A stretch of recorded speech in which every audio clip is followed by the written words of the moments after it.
moments ahead of our show this Saturday at the O2 Arena live on DAZN.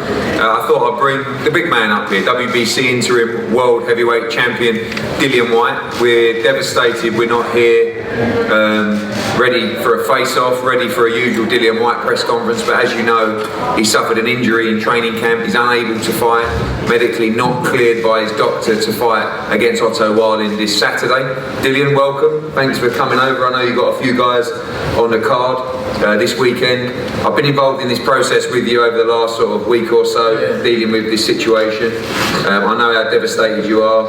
I will give you an opportunity to answer, I guess, some of the cynics who say that, you know, you pull out of this fight instead to fight Tyson Fury, but we all know how much you wanted to fight, you wanted to stay active, and how much work you put into this training camp. Yeah, firstly, thanks everyone. Sorry, I had to pull out the fight because of injury, but this is boxing, these things happen. Unfortunately, with big heavyweights, you know, I've been sparring some big guys. I had 4 massive southpaws in camp, so been going on like it's a big fight, train hard. Obviously, I don't want to make the same mistake Tyson Fury made, but Otto Wallin, so I was training very hard. I was putting in extra hours and extra shift, and the injury just happened, and unfortunately, I had to people say, you know, you pull out because Tyson Fury. If that was the case, I'd have pulled out 3-4 weeks ago when I knew that obviously the manager position was going to be in place. You know, obviously my camps cost a lot of money. My training camps cost me a lot of money, you know what I mean? So I had to pull out early to save all of this and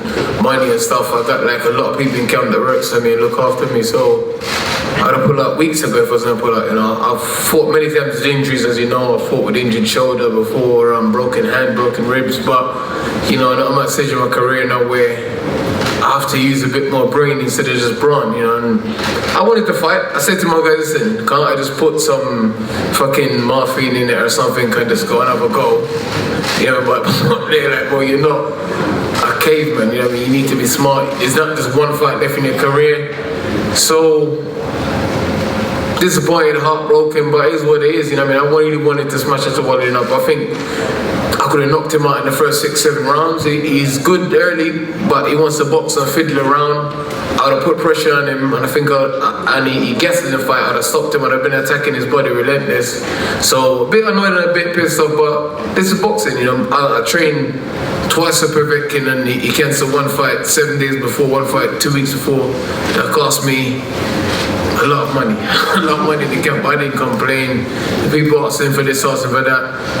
Josh Taylor just put up his fight in the injury. No one ain't giving him no stick, but I think we getting stick because of you. I was asking for a medical report. I knew I'd get the blame. Well, you know that medical report has been dealt with and sent to the British Boxing Board of Control as well. I will say as well, you know, to talk about the injury, I know that it was a case of the injury came and you carried on. Yes. Because actually, I know we had a sparring partner in Dempsey McCain who you hadn't told me about the injury when he said Dillian's got a bad shoulder, so he's not sparring today.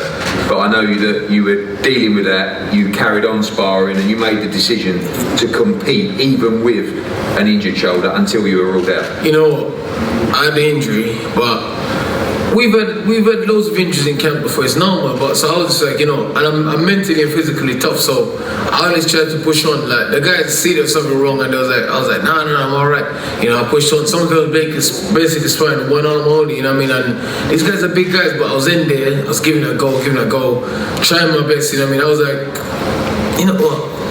If I rest, I can make the fight. But then also, it's a double-edged sword, because if you rest 2-3 weeks, the shoulder might get better, but your condition will go. And especially in the sparring phase, you know what I mean?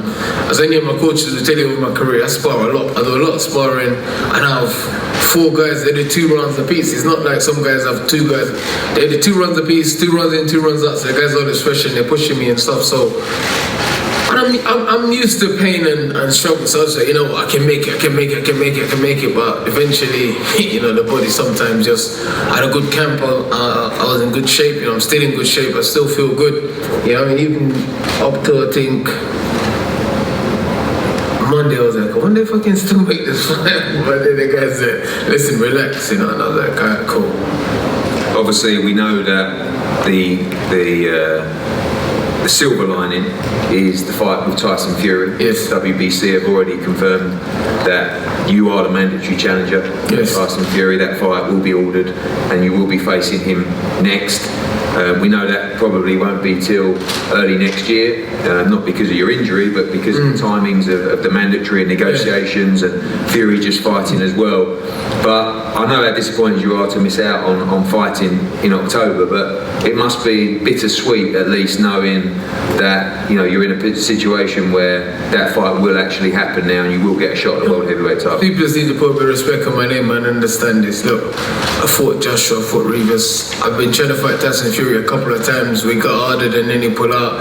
I try and fight all the best people. Why would I be scared to fight Otto Wallin, you know what I mean? And his idiot manager Dimitri Shalita. But yeah, at the end of the day, he's a silver lining. I'm still upset because lost out an opportunity, a lot of money, and also a good chance to beat someone who people really rate that I don't particularly rate, to be honest, as long to once again prove myself that I am that level and I'm capable of beating these guys. I give these guys problems, I believe in myself and I know I can beat these guys. But the Tyson Fury fight is a fight I wanted. It's a fight that I tried to get before, like I said, mandate for belts and stuff didn't happen. And unfortunately for me now, it seems like it's going to go ahead. But he can never bank on anything with Tyson Fury because he might just say, I've had enough. I don't want to fight anymore. He might just say, in the longer rest, he's had 3-round fight with Deontay Wilder. We don't know how much they're taking out of him, whatever. So we just have to wait and see. And obviously, my team and you will do what we need to do to get ourselves in position for the Tyson Fury fight. So now I'm just going to focus on recovering and healing up and just go and do what I do, Obviously, a highly entertaining fight between Tyson Fury and Deontay Wilder. And right now, his profile's bigger than ever. He's on the crest of the wave. But it must be said that with Usyk fighting Anthony Joshua, the biggest fight out there in boxing for Tyson Fury is the Dillian Whyte fight. And everybody talks about him returning to the UK. That's an absolute blockbuster. It's a major fight in boxing, but especially for the UK, it's a major fight. Me and him can dust up in the early part next year in a stadium. It's a major fight, and it's one I'm looking forward to. And I think Tyson Fury look forward to fighting me as well. It's a big fight. We know each other well. We spar each other. We spend time with each other. We've had our ups and downs and our beefs and stuff.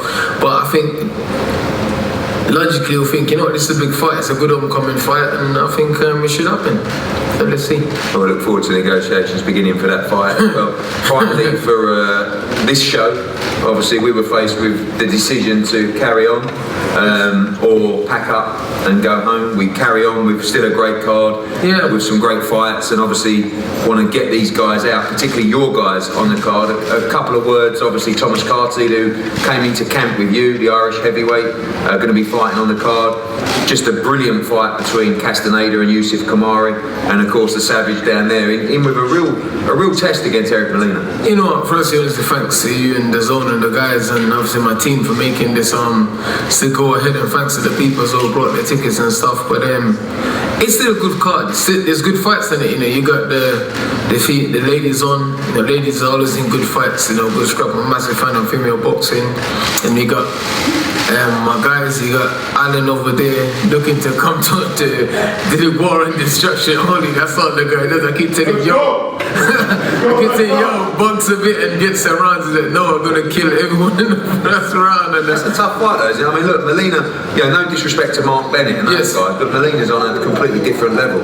Molina's fought for 2 world titles, and and he's a guy that gets right off and then he come back and beat guys. Look, he went to Poland, knock out Thomas Damek and was written off. So it's a good test, but I think Babbage will put him away. Once Allen gets to the first round, then thing with Allen here, people say this and the other, but getting on the first round of Allen is hard work.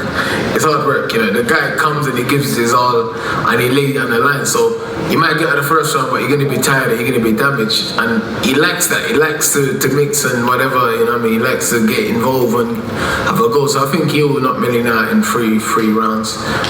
I want him to get more rounds. It's very difficult to get guys to give him rounds, obviously, because the guy's quite intense. And then you got Yusuf in a great fight, and obviously Yusuf's been in camp. I see what he's been doing. He's inspiring 3 guys and giving him hell. And it's the best I've seen him look. I know Yusuf for a while now. I've been running for a while. Even before I signed him, I've been keeping an eye on him. Best I've seen him look. He's motivated and Ready, you got Big Tom Wazy. I see him somewhere over there, somewhere there he is. Obviously, he's good for Irish boxing, good looking guy, big heavyweight and stuff. He's good for Irish boxing. I think he's a good signing, and he's exciting as well. And I think he's gonna surprise a few people. I think he needs a bit more experience with the big guys and stuff, but he's doing the right thing. He went to Joshua's camp, come to my camp, doing the right thing. I got a lot of faith into him. And then you got Johnny Fisher over there, big aggressive guy, selling a lot of tickets. So I think it's going to be one hell of a night. You got Craig Richards. Craig Richards in a good fight. Spider's always in good fights. Spider's a guy I want him to do well. He's a friend of mine. I've known Spider a long time, and I want him to do very well. He just keeps getting the tough fights. Obviously he's had a few hard fights. Wanting to do well. You got young female over there, Ellie Scottney, obviously exciting girl. I'm looking forward to the Chantel Cameron fight as well. I'm looking forward to that because Chantel's very aggressive. And how genuine were you? I know you were genuine because you made me put the offer in, but for your man Savage to face Otto Wallin. Listen, Alan don't care. If I say to Alan tomorrow, you're gonna fight, he doesn't care. He just wants to fight. That's why me and the guy had one spar. First I met, we had one spar, and I said to him, what you doing? How much fights you had and whatever? And he said, I've had like 100 or whatever amateur fights or whatever, but now I'm just not really interested in boxing because of this and that. And then I was like, bro, this guy, I connect with him. I think we was getting ready for Rivas, yes. And and after I was like, I spoke to my coach at the time, which was Mark Tibbs, and he said, this guy's got the potential. And after we I decided, I'm going to sign him and give him opportunities. And then the guy's just gone on and pushed on and very loyal guy. And any fights, I've suggested fights to him to see where he's at, to see whether he will say, no, I'm not ready for that. Yeah, I was just joking. I said, Alan, what do you think about fighting this guy? He said, what? Let's go. I'm just like, all right, cool. I was like, relax. You need bronze and experience. But Wallin didn't want it because Alan's dangerous. He's got nothing to lose. Wallin does. So I can understand why you want to fight him because Bobby Sellers doesn't knocking anyone up, because of the intensity and early doors he starts fast, so you have to be careful. So I can understand why you do want it. Well, we look forward to seeing him in action. And again, disappointing for you, I know personally how gutted you are. You couldn't fight at the O2 on Saturday, but we look forward to that fight finally with Tyson Fury early next year. Thank you, Dillian.